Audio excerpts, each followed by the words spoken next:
Oh yeah, we've got Donald Trump, April 23rd, criticizing president of Ukraine 2 days ago. I'm going back 2 days because it's relevant to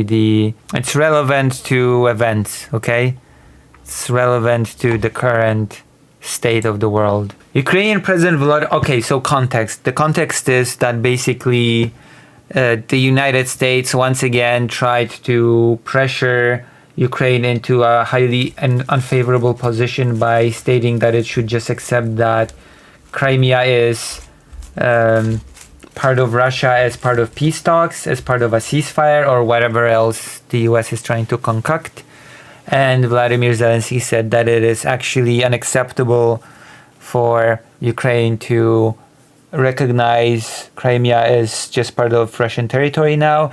And also Europe, the European Union has adopted a similar stance, not really agreeing to accept the annexation, or rather accept the status quo of Crimea just being part of Russian territory now. This is where we are. And in response to that, Donald Trump went on a whole rant about Zelensky, how he is obstructing peace, how he is horrible, how he is the only person responsible for things not going forward. As always, all the pressure on Zelensky, no pressure on Trump. Let's read this and let's then go and what that resulted in. Ukrainian President Volodymyr Zelensky is boasting on the front page of the Wall Street Journal that Ukraine will not legally recognize the occupation of Crimea.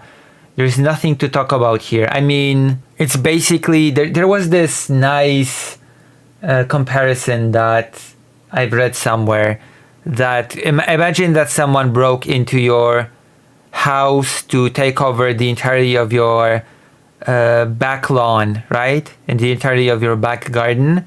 And there would be, the police, I guess, would swoop in and say, yeah, we're gonna get this guy out of here, but you have to accept that part of your lawn is now theirs, I guess. Part of your backyard is just theirs now, and I guess they will stop terrorizing you. Then we'll make them stop if you just, if you can just hand over part of your backyard. This statement is very harmful to the peace negotiations with Russia, and that Crimea was lost years ago under the auspices of President Barack Hussein Obama, and it's not even a point of discussion. Yes, it is, actually.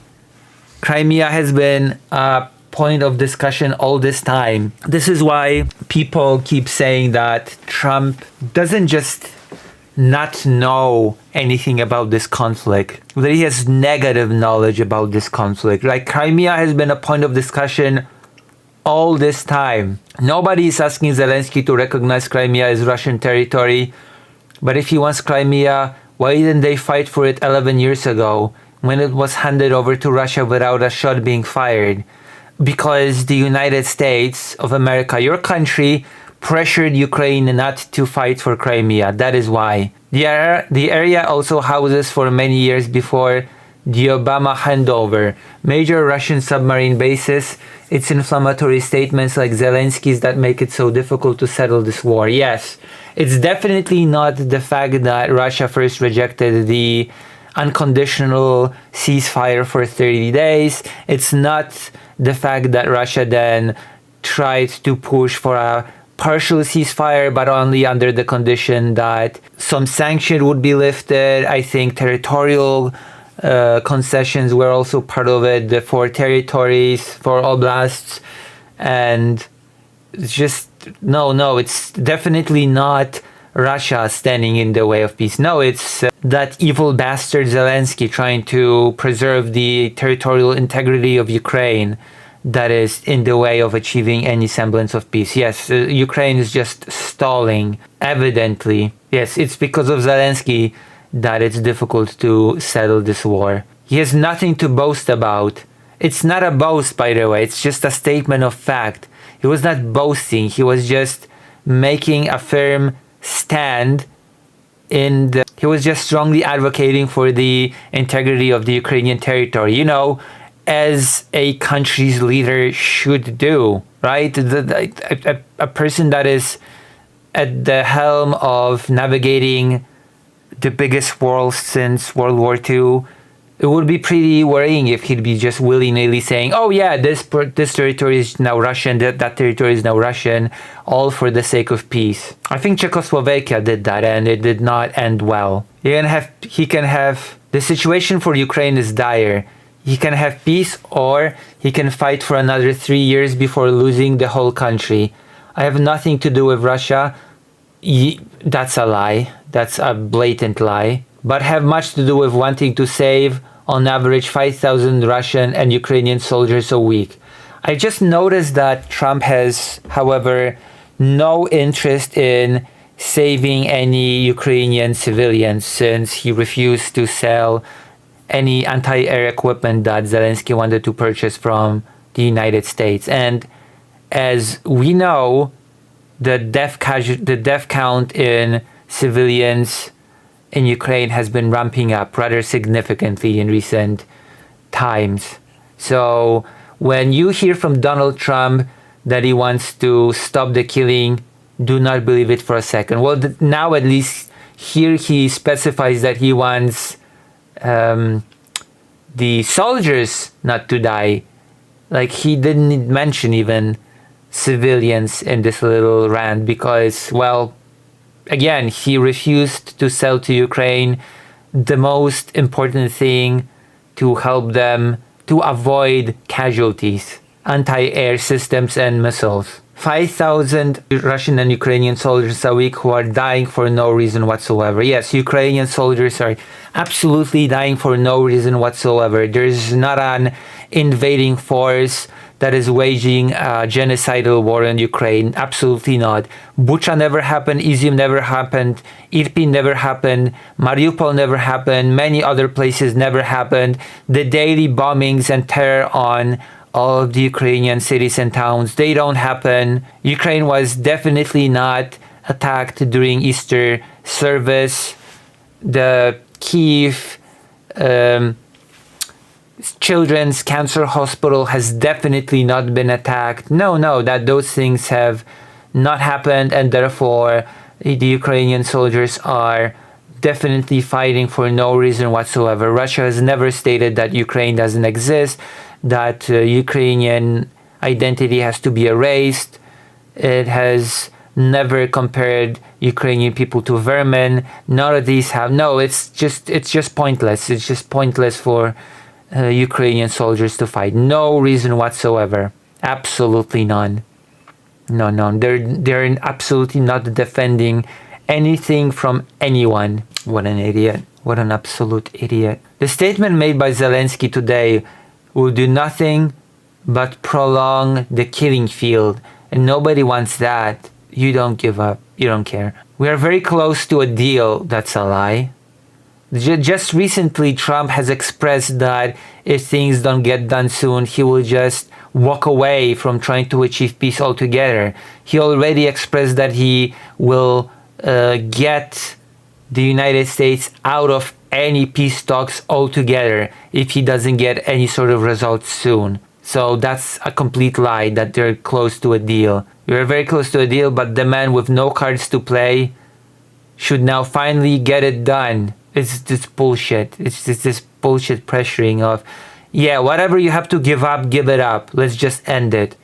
Who cares what sort of peace we achieve? As long as I can tell the world that I achieved peace, who gives a damn what sort of peace it will be? Who cares if Russia will be even to invade after I'm done being president? I'll just blame the next person for it. I'm just gonna say, hey, I achieved peace. The next person could not hold it. The next person could not, enforce it. It's not my fault. I did well. The next person screwed up. That is why I predict from Donald Trump. And that's assuming that he will even live long enough to see it happen. That's neither here nor there. He's a pretty, I would say that Trump is a pretty elderly person to begin with. So that he might not even live to see that scenario unfold. I look forward to being able to help Ukraine and Russia get out of this complete and total mess that would have never started if I were president. Like, I don't believe this statement for a second. First of all, he never stopped the war in Donbass, so that's a non sequitur. And I don't believe that a person that just hands over everything that Russia wants time and time and time again and pressures the invaded country would have actually done anything to prevent it. I do not believe for a second. I actually believe the opposite. If Donald Trump were the president in 2022, the invasion probably would have been somehow even worse than it was in 2022. I believe it. And so the following night, I believe, Russia conducted on the 24th, Russia conducted a massive missile and drone attack on Kyiv that killed around 9 people in the Ukrainian capital. And more bodies have been since uncovered. Things like high schoolers, things like couples dying in their beds, typical stuff. There were also other attacks on other cities, including Kharkiv, and another bloody night for Ukraine, which came just hours after Donald Trump blamed Volodymyr Zelensky, the country's president, for derailing a US peace plan. There has been destruction. The search is continuing for people under the rubble. The Kyiv Emergency Services wrote on the Telegram messaging app on Thursday morning. So basically what happened is that Trump berated Zelensky for supposedly being a hindrance to peace talks, a hindrance to achieving any sort of peace. That same night, Putin launched a massive attack on Ukraine and killed a whole bunch of people. It lasted for, I think, 6 hours or so, the attack. A lot of people were killed. And what is the reaction of Donald Trump to such a tragic event? Is his reaction to go hard on Putin, to say, you're actually the one obstructing peace. Actually, we're going to put some pressure finally. We're going to say, no, you cannot do this. You actually have to concede a lot of different things. You have to be serious about this, or you will face some sort of consequences. No, of course not. Of course, that's not a thing. Of course, we have heard 2 statements from Donald Trump. And one of them is this. I'm going to read it out. I'm going to read it out right here. I'm not happy with the Russian strikes on Kyiv. Not necessary and very bad timing. Okay, so I want to know, what does bad timing mean here exactly? When is there a good timing to strike at a civilian city and kill its citizens? When is it a good time to kill civilians via bombing and drone strikes? Well, I'll explain what the whole bad timing means. It means that he just hours before berated Zelensky for being in the way, for standing in the way to peace. And then Putin sort of contradicted that by being the one to brutalize the civilians and launching these sort of brutal attacks on Ukraine. He made Trump look bad, and he didn't like it. He doesn't care about deaths. He doesn't care about the civilians. He doesn't care about Ukraine. But what he does care about is his image as the peacemaker, as the deal breaker. He cares about how he is being made to look in front of others. And so he wrote very bad timing, which basically translates to, Vladimir, you're making me look bad, buddy. Why couldn't you choose a different time to do this attack? Why did you have to do it right after I criticized Zelensky? Why are you doing me like that? Why are you doing me dirty like that? Bad timing. Vladimir, stop. 5,000 soldiers a week are dying. Let's get the peace deal done. That's the first statement, very pathetic statement, which also, interestingly enough, betray where Trump's priorities are, and that is his image, because he was, again, made to look quite bad by this little stunt that he attacked Zelensky, and this happened. And the other statement that he has done is when he was asked about concessions. What concessions should Russia give what concessions will Russia give in the name of peace? To which he was asked by journalists, what concessions should Russia give in order to stop the war, to stop waging war against Ukraine? And Trump said completely seriously, completely unironically, the concession would be the stopping of the war and that they did not take over the whole country. Those are the concessions that Russia makes in the name of peace. This is the art of the deal, where a bigger nuclear power can invade its smaller neighbor, and the concession that it will make in the name of peace are not continuing to invade and not taking over the whole of the smaller country's territory. Brilliant concessions, truly peak negotiation skill on the side of the Trump administration. I could not be any more prouder. But I guess that's not the end of this story. Trump thinks Putin will heed his call to halt strikes on Ukraine.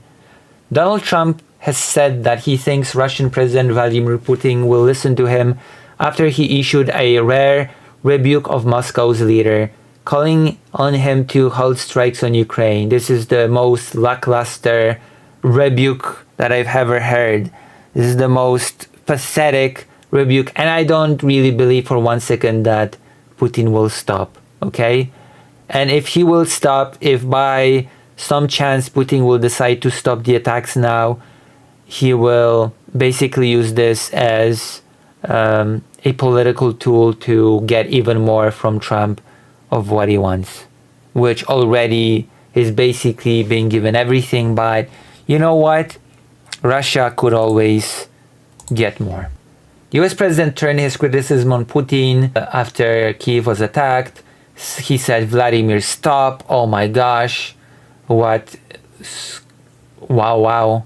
Horrible. Ahead of the meeting with Norway's Prime Minister Jonas Gahr Støre at the White House, Trump said he thinks Putin will heed his call. He added that both sides must come to the negotiation table. I have my own deadline, Trump told reporters. What's his own deadline? 8 people, more than 8 people, were killed and 70 injured. I think it's more than 90 now, when Russia launched its biggest attack on the Ukrainian capital this year, unleashing an array of ballistic and cruise missiles as well as drones overnight. As all the casualties were caused by missile strikes on Kyiv, Ukraine's capital. Local officials said there were no military targets in the vicinity of the strikes. When asked about the Russian strikes at a briefing earlier on Thursday, Kremlin spokesman Dmitry Peskov said Russia was continuing to hit military and military-adjacent targets. Yeah, of course, because Kyiv, as we know, is full of military targets.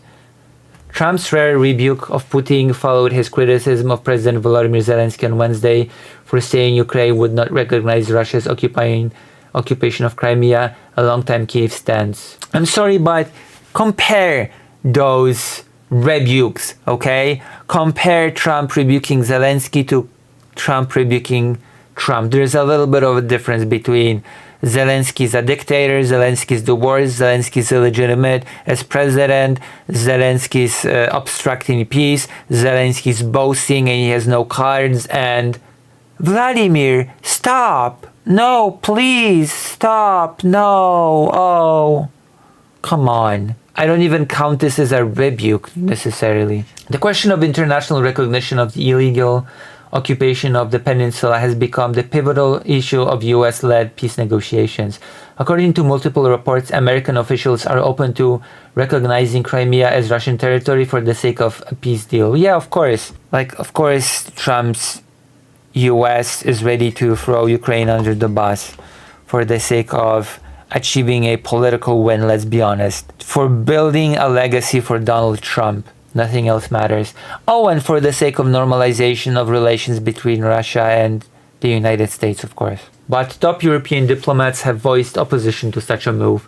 A French foreign ministry spokesperson told Reuters on Thursday that Ukraine's territorial integrity is not a principle that can be negotiated. 2 days earlier, EU foreign policy chief Kaja Kallas told French news agency AFP, Crimea is Ukraine. Meanwhile, NATO NATO's stated position is not to recognize Russian control over Crimea. So there we have it.